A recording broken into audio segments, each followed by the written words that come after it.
রাস্তাঘাটে চলাফেরা এখন কিন্তু খুব সাবধানে করতে হয়, বিশেষ করে বাইক। এত পরিমাণে বাইক হয়ে গেছে রাস্তায় যে বলার কথা না। আমাদের এখানে গেটটা যখন ওঠে তখন বাইক এমনভাবে ছোটে, দেখলে মনে হয় যেন বাইক রেস হচ্ছে, এরকম একটা ব্যাপার। প্রত্যেকের বাড়িতে মোটামুটি এখন বাইক, যে কটা ছেলে সে কটাই বাইক আছে বাড়িতে, এরকম অবস্থা। আর এখন এই ইএমআইতে বাইক পেয়ে মানে সবকিছু এখন ইএমআইতে পাওয়া যায়, যেখানে প্রত্যেকের কাছে একটা করে বাইক থাকে। কিন্তু এতে কিন্তু এই যে এত ভিড়, লোকজন চলাচল, রাস্তা পার হয়, এটা কিন্তু সত্যি ভীষণ অসুবিধা। আর তার থেকে বড় কথা হচ্ছে, সবাই যে একেবারে বাইক চালাতে খুব ওস্তাদ তা কিন্তু নয়। এর মধ্যে কিছু কিছু আছে যারা একেবারেই ওস্তাদ না, মানে মোটামুটি কোনো রকম একটু বাইক চালানো শিখেই রাস্তায় বেরিয়ে পড়েছে। বিশেষ করে কিছু মেয়ে আছে যারা মোটামুটি একটু আধটু চালাতে পারে, তারা কিন্তু স্কুটি ছেড়ে দিয়ে এখন বাইক হাতে নিয়ে ছেলেদের মতো বেরিয়ে পড়েছে। নিজেকে বেশ একটা হিরোইন মনে হয় না বাইকটা চালালে। লোকে বাবা মেয়েটা বাইক চালাচ্ছে, এরকম একটা ব্যাপার। কারণ আমাদের এটা তখন সেরকম কিছু একটা টাউন নয়, কলকাতা শহর নয় যে মেয়েরা বাইক চালালে একটু এখনো তাকেই সবাই দেখে, অনেকে দেখে যে বাহ মেয়েটা বাইক চালাচ্ছে, স্কুটি নয়। যে কারণে সে একটা বিরাট ভাব নিয়ে সে বাইকটা চালাচ্ছে।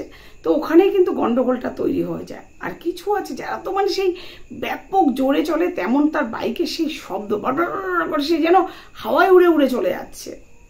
তাই যাই হোক, এরকম অনেক ব্যাপারই আছে যেগুলো অনেকেই অনেক কিছু জানে না, কিন্তু পয়সা একটু আধটু হাতে হয় বা ইএমআইতে কিনে ফেলে দেয়। তা আমাদের এখানে একজন ভদ্রমহিলা কি করেছিল, গ্যাস কিনেছিল, ওই 4টে ওভেনের যে গ্যাসগুলো, ওই গ্যাসগুলো, যে কারণ ওটাকে কি বলে আমি ঠিক জানি না, কারণ আমার ওই গ্যাসটা নেই, 4টে ওভেনের গ্যাস কিনে সে কি করেছে, যা হোক 4টে ওভেন ধরিয়ে সে গ্যাসে রান্না করছে। তা কিভাবে করতে হবে তার পদ্ধতি তো একটা আছে, কারণ এদিক থেকে দিলে হাতটা পুড়ে যাবে, ওদিক থেকে দিলে কিভাবে করে সেটা তাকে বুঝতে হবে, মাঝখানে রাখতে হবে না কিছু, এরকম একটা ব্যাপার ঠিকই আছে। তা যাই হোক, সেই 4টে ওভেনে রান্না করতে গিয়ে তো একটা বিপত্তি ঘটিয়ে বসেছে।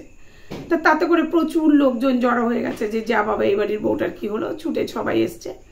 তা তখন একজন এসছে, যাদের খবর দেওয়া হয়েছিল তাদের মধ্যে তারা একজন এসছে, এসে তারা একজন বলল যে দেখুন এখন অনেক জিনিসপত্র বেরিয়েছে যেগুলো মানুষ একটু পয়সা হলেই কিনে নিতে পারে। আর এখন অনেকের বাড়িতেই পয়সা তো আছেই, তাই যে কোনো কিছু কেনার আগে সেটা কিভাবে চালনা করতে হবে সেটাকে ভালো করে শিখতে হবে।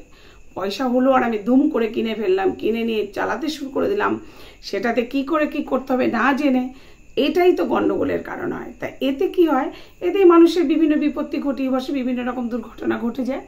তাই কিছু কেনার আগে সেটা কিভাবে আমি চালাবো, সেটাকে কিভাবে আমি মানে পদ্ধতিটাকে আমি ঠিক আয়ত্ত করব, সেটাকে নিজেকে আগে দেখে নিতে হবে, তারপরে সেই জিনিসটা কেনা উচিত।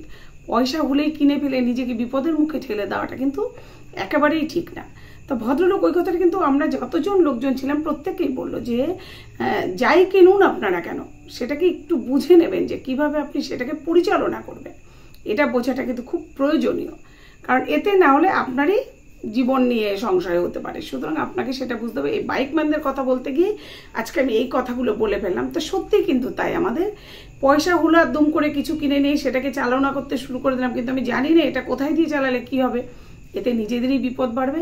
তাই যে কোনো কিছু কেনার আগে, যে কোনো কিছু চালনা করার আগে বুঝে নিতে হবে খুব ভালো করে যে এটাকে আমি কিভাবে চালাবো, কিভাবে চালালে এটা একদম ঠিকঠাক চলবে, এটা বুঝে তবেই সেই জিনিসটা কিন্তু কেনাটা উচিত।